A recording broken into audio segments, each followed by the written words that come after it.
Between stimulus and response, there is a space.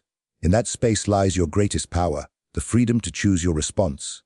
This is the essence of being proactive, and it separates those who shape their lives from those who are shaped by their circumstances. Look around you. Most people operate reactively. Their emotional lives are controlled by their environment. When the weather is good, they feel good. When people treat them well, they feel well. Their lives are a function of conditions, not decisions. They wait for something to happen or someone to take care of them. They blame circumstances, other people, or their past for their current situation. They say things like, "I have to," "I can't," "if only," or "they made me do it." But proactive people operate differently. They recognize that between what happens to them and their response to it, they have the power of choice. They don't deny that external factors influence them, but they understand that their response to those factors is ultimately their own choice. They say, "I choose," "I prefer," "I will," and let's look at our alternatives. This distinction goes deeper than mere positive thinking. It's about recognizing that you carry your own weather with you. You decide if you'll be offended. You decide if you'll be happy. You decide if you'll be productive. Your life is a product of your values, not your feelings. Your life is a product of your decisions, not your conditions. Consider what happens when someone insults you. The reactive person immediately feels hurt, angry, defensive. Their mood is ruined. They spend hours or days dwelling on it, telling others about it, letting it poison their relationships and productivity. The proactive person pauses. They recognize they have a choice in how to interpret and respond to this stimulus. They might consider whether the criticism has merit. They might recognize the other person is having a bad day. They might simply choose not to let another person's behavior dictate their emotional state. Your responsibility, your ability to choose your response, is perhaps the most fundamental freedom you possess. Viktor Frankl discovered this truth in Nazi concentration camps, where everything was taken from prisoners except one thing: the freedom to choose their attitude toward their circumstances. Some prisoners became bitter and broken. Others found meaning and maintained their dignity. Same circumstances, different choices. Being proactive means accepting responsibility for your life. The word responsibility itself reveals this truth. Responsibility, the ability to choose your response. For years, you've been programmed by your genetics, your upbringing, your culture, your experiences. But you are not your programming. You can rewrite the script. You can pause and choose a better response. This is where change begins, not with changing your circumstances, but with changing yourself. When you focus on your circle of influence rather than your circle of concern, something remarkable happens. Your circle of influence grows. When you work on what you can control, your choices, your attitude, your effort, you gain more control. When you obsess over what you cannot control, you give away your power and your influence shrinks. Imagine attending your own funeral 3 years from now. What would you want people to say about you? What kind of spouse, parent, friend, or colleague would you want them to remember? What contributions and achievements would you want them to recall? What difference would you want to have made in their lives? This mental exercise isn't morbid. It's clarifying. It forces you to step outside the daily minutiae and examine your life from a higher perspective. It reveals what truly matters to you, beyond the urgent demands and immediate pressures that consume your days. And here's the uncomfortable truth.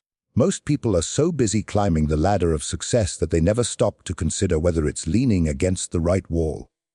All things are created twice. There's a mental or first creation and a physical or second creation. Before a building exists, there's a blueprint. Before a speech is delivered, there's preparation and thought. Before a garden grows, there's a vision and a plan. You design and build your own life through the choices you make every day, but are you doing so consciously or by default? To begin with the end in mind means to start each day, each task, each relationship with a clear vision of your desired direction and destination. It means having a personal constitution, a set of values and principles that guide your decisions regardless of circumstances, moods, or social pressures. Without this foundation, you become reactive, responding to whatever comes at you, living someone else's script rather than your own. Most people live their lives based on scripts handed to them by family, society, media, or past experiences. They're driven by the expectations of others, by outdated assumptions, by fears rooted in childhood. They operate according to social mirrors, how others see them or treat them. Rather than according to their own values and vision, they allow their lives to be shaped by the agendas of other people, by the pressures of circumstances, by the demands of the urgent. Leadership is the first creation. It's the mental creation, the vision, the purpose. Management is the second creation, the execution, the organization, the discipline. Both are necessary, but leadership must come first. You cannot manage your life effectively if you don't first lead it. You cannot organize your days productively if you haven't first clarified what you're trying to produce. This is why writing a personal mission statement is so powerful. It becomes your personal constitution, your standard for measuring everything else in your life. It gives you a changeless core from which you can deal with change. It helps you make decisions based on principles rather than pressures, on what matters most rather than what screams loudest. Your mission statement should be based on timeless principles, not on people or possessions or positions that can be taken away. It should reflect your deepest values and your highest aspirations. It should answer fundamental questions. What do I want to be? What do I want to do? What values and principles will govern my choices? What legacy do I want to leave? This mental creation, this end you have in mind, becomes the criterion by which everything else is measured and directed. Knowing your destination is essential, but it's not enough. You must take action. You must live according to your values and vision, not just declare them. This is where most people fail, not in understanding what matters, but in actually doing what matters day after day, moment by moment. The challenge is that urgent things constantly drown out important things. Your phone rings, emails flood your inbox, people make demands, fires need fighting. These urgent matters act on you, they press upon you, they're right in your face demanding attention. Meanwhile, the truly important things, building relationships, planning ahead, exercising learning, preventing problems, these don't act on you. They require initiative. They require you to act on them. Consider how you spend your time. Activities fall into 4 categories. First, there are things that are both urgent and important. Crises, pressing problems, deadline-driven projects. You cannot ignore these. Second, there are things that are urgent but not important. Interruptions, some calls and emails, many meetings, other people's minor issues. These feel pressing but don't contribute to your mission. Third, there are things that are neither urgent nor important. Trivia, busy work, time wasters, mindless scrolling. These are simply distractions. Fourth, and most critical, there are things that are important but not urgent. Prevention, relationship building, planning, learning, renewal, recognizing new opportunities. Most people spend their time in categories 1 and 3, firefighting crises and then escaping to trivia and distraction. Effective people spend their time in category 2, on things that are important but not urgent. They prevent crises rather than manage them. They build relationships before they need them. They plan before problems arise. They invest in their capacity before they're forced to. This requires enormous discipline because important things rarely demand your attention. No one calls you to say, drop everything and go exercise right now. No deadline looms for spending quality time with your family. No crisis erupts because you haven't worked on your personal development this week. Important things can always be postponed, which is precisely why most people postpone them indefinitely. Putting first things first means organizing and executing around priorities. It means having the discipline to say no to the good so you can say yes to the best. It means understanding that you cannot prioritize your schedule until you schedule your priorities. It means blocking time for what matters most rather than hoping you'll find time after everything else is done. This is the discipline of integrity, of making your actions congruent with your values and vision. It's easy to write a mission statement. It's hard to live it when you're tired, when others pressure you, when the urgent screams and the important whispers. But this is precisely what effective people do. They exercise their independent will to make their lives a product of their decisions rather than their conditions. Effective self-management requires tools and techniques. Yes, but more fundamentally it requires the character to live according to what you know is important, rather than according to what feels urgent or easy in the moment. Most people approach life as if it's a competition with limited prizes. If you win, I lose. If I get the promotion, you don't. If you get the bigger piece of pie, I get less. This scarcity mentality assumes there's only so much to go around, so you'd better get yours before someone else does. It creates a zero-sum worldview where every interaction becomes a battle, every negotiation a contest, every relationship transactional. But this mindset is fundamentally flawed. Life is not a finite pie. Human interaction is not a zero-sum game. There are almost always third alternatives. Solutions that are better for both parties than either originally proposed. The question is whether you have the character and creativity to find them. Win-win is a frame of mind and heart that constantly seeks mutual benefit in all interactions. It's based on the paradigm that there's plenty for everyone, that one person's success doesn't come at the expense of another's. It's not your way or my way. It's a better way, a higher way. This requires abundance thinking, genuine care for others, and the courage to seek solutions where both parties feel they've gained something of value. Consider the alternatives. Win-lose is the authoritarian approach. I get my way, you don't get yours.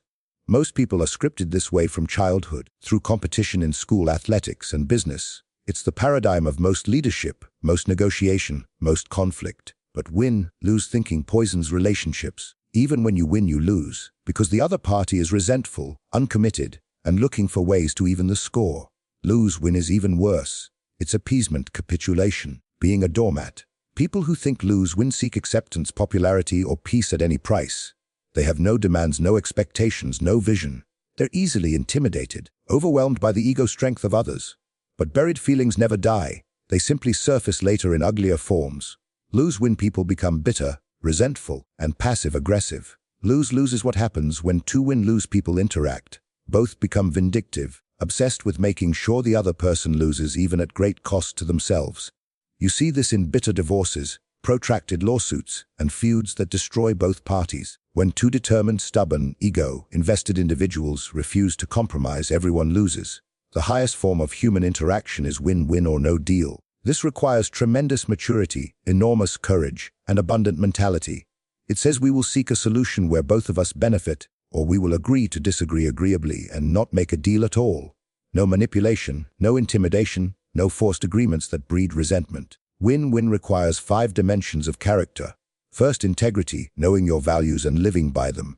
Second, maturity, the balance between courage and consideration, between standing up for yourself and caring about others. Third, abundance mentality, believing there's enough for everyone.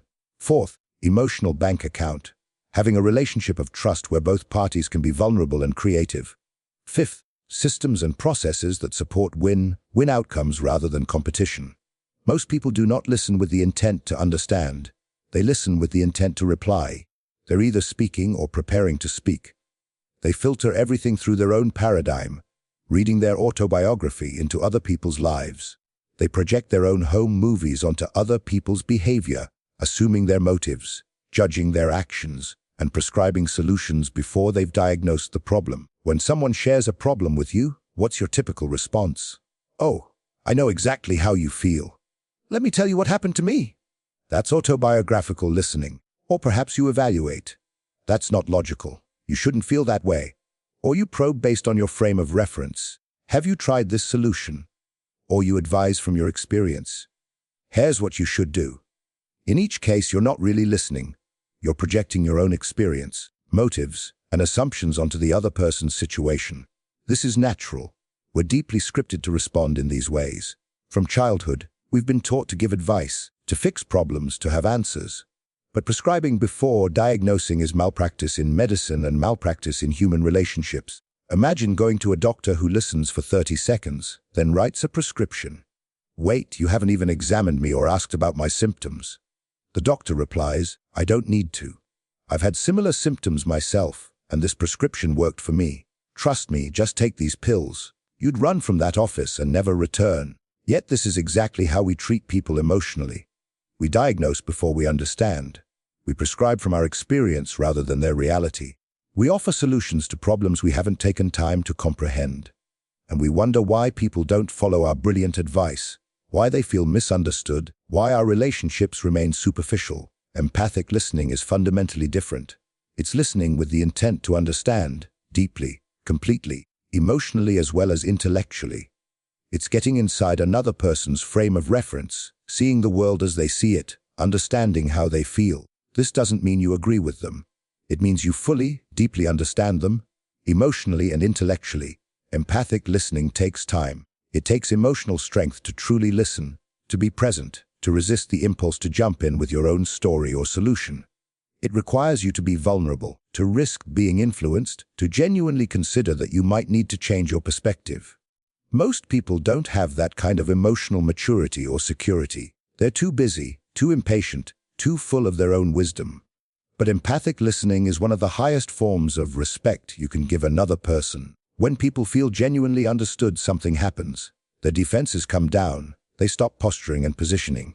They begin to share more openly. Trust deepens. And ironically, once people feel understood, they become far more open to being influenced.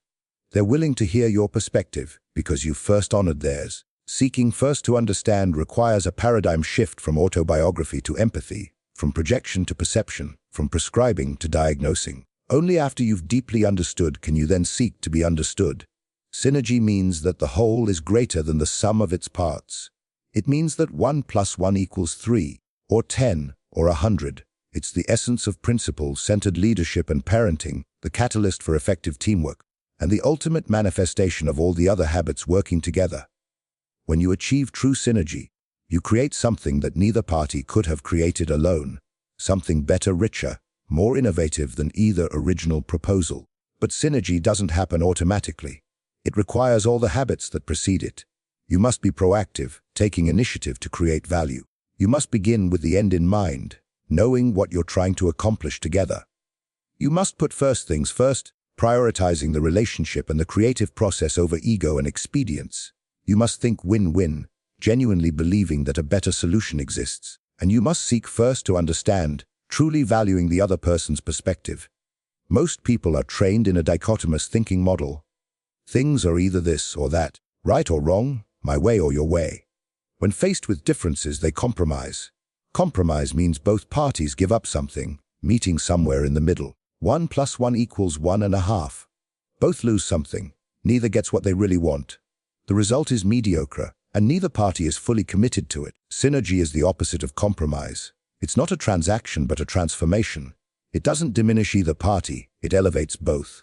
When you truly value differences, when you respect that another person sees things differently not because they're wrong but because they see different things, magic becomes possible. Their perspective, combined with yours, creates insight neither of you had alone. This requires enormous security. Most people feel threatened by differences. When someone disagrees with them, they take it personally. They become defensive, argumentative, trying to prove they're right and the other person is wrong. They see differences as a threat to their position, their ego, their identity. But insecure people cannot achieve synergy. They lack the internal foundation to value what others bring. Secure people welcome differences. They're intrigued by them. They recognize that if two people have the same opinion, one of them is unnecessary. Differences should be celebrated, not merely tolerated. The person who disagrees with you isn't your adversary. They're potentially your greatest source of learning and growth. They see things you don't see. They have strengths that complement your weaknesses. They bring perspectives that could prevent costly mistakes or reveal extraordinary opportunities. Synergy requires creative cooperation. It means neither person needs to give up their position, but both are willing to transcend it. Through genuine communication, through truly understanding each other's concerns and aspirations, through thinking win-win, new alternatives emerge.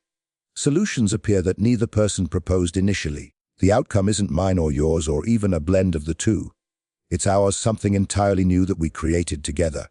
This is why effective teams outperform individuals. This is why diverse perspectives create better decisions than homogeneous thinking. This is why the best marriages aren't about finding the right person but being the right person. Someone secure enough to value differences and creative enough to forge something beautiful from them. Imagine you come upon someone in the woods working feverishly to saw down a tree. "What are you doing?" you ask. "Can't you see?" comes the impatient reply. "I'm sawing down this tree." You look exhausted. "How long have you been at it?" "Over 5 hours and I'm beat." "This is hard work. Maybe you could take a break and sharpen the saw." "I notice it's quite dull. Your work would go faster." "I don't have time to sharpen the saw," the person replies emphatically. "I'm too busy sewing." This is how most people live their lives. They're so busy producing, so consumed with getting things done, so focused on the urgent demands screaming for attention, that they never invest time in maintaining and developing their most important asset, themselves. They work themselves into exhaustion, burning through their physical, mental, emotional, and spiritual reserves without taking time to renew them. Then they wonder why their effectiveness declines, why they feel depleted, why life feels like an endless grind. Sharpening the saw is about renewal, about preserving and enhancing your greatest asset. You have 4 dimensions that need regular: physical, mental, emotional, social, and spiritual. Neglect any dimension, and you compromise your effectiveness in all areas. These dimensions are interconnected, each one influencing and supporting the others. The physical dimension involves caring for your body, eating well, getting adequate rest, exercising regularly. This isn't vanity or optional self-care. Physical renewal directly affects your mental clarity, emotional resilience, and spiritual awareness. When you're exhausted, everything is harder. When you're energized, everything flows better. Yet most people treat their bodies like rental cars, abusing them with poor nutrition, inadequate sleep, and sedentary habits, then wondering why their performance deteriorates. The mental dimension is about continuing to learn, grow, and expand your mind. Most people stop learning once they leave formal education. They stop reading substantive material. They consume entertainment but not education. They let their minds atrophy. But mental renewal, reading, writing, thinking deeply, learning new skills, keeps your saw sharp. It expands your perspective, deepens your understanding, and increases your capacity to contribute. The emotional, social dimension centers on your relationships and your internal emotional life. This requires making deposits in emotional bank accounts, building genuine connections, practicing empathy, seeking to understand. It means developing your emotional intelligence, your self-awareness, your ability to connect meaningfully with others. Relationships are like gardens. They require consistent care, or they wither. The spiritual dimension is your core, your center, your commitment to your value system. It's what provides meaning, purpose, and direction. For some, this involves religious practice. For others, meditation, time in nature, music, art, or service. Whatever form it takes, spiritual renewal connects you to what matters most, to timeless principles, to something larger than yourself. It's the dimension that integrates and directs all others. Renewal in all 4 dimensions is not selfish, it's essential. You cannot give what you don't have. You cannot be effective over time without consistently investing in your capacity to be effective. So here we stand at a crossroads. You've heard these 7 habits. You understand the principles. But understanding isn't enough. Knowledge isn't power. Applied knowledge is power. The question now is simple: what will you do? These habits aren't techniques you apply once and forget. They're patterns you must weave into the fabric of your daily life. They're principles you must live, not just learn. And I won't mislead you. This path requires patience. It demands persistence. There will be moments when being reactive feels easier than being proactive, when urgency drowns out importance, when win-lose seems quicker than win-win, when talking feels more natural than listening. But every time you choose the harder right over the easier wrong, you strengthen your character. Every time you act according to principle rather than pressure, you expand your influence. Every time you invest in renewal rather than burning yourself out, you increase your capacity. Small choices, made consistently over time, transform not just what you accomplish but who you become. You cannot think your way into a new way of acting. You must act your way into a new way of thinking. Start today. Start small. Choose one habit and live it for 30 days. Notice what changes. Feel your confidence grow. Experience the shift from dependence to independence to interdependence. Watch your relationships deepen. See your effectiveness multiply. The principles I've shared with you today have always existed. They will always exist. They governed effectiveness long before we were born, and they'll govern it long after we're gone. The only question is whether you'll align yourself with them. Will you work the principles, or will you continue working against them? Your life is too precious, your potential too vast, your contribution too needed to settle for mediocrity. You were meant for more than merely reacting to circumstances, climbing the wrong ladder, fighting for scraps, being misunderstood, compromising your values, burning out. You were meant to create, to contribute, to connect, to matter. These 7 habits are the path. The rest is up to you.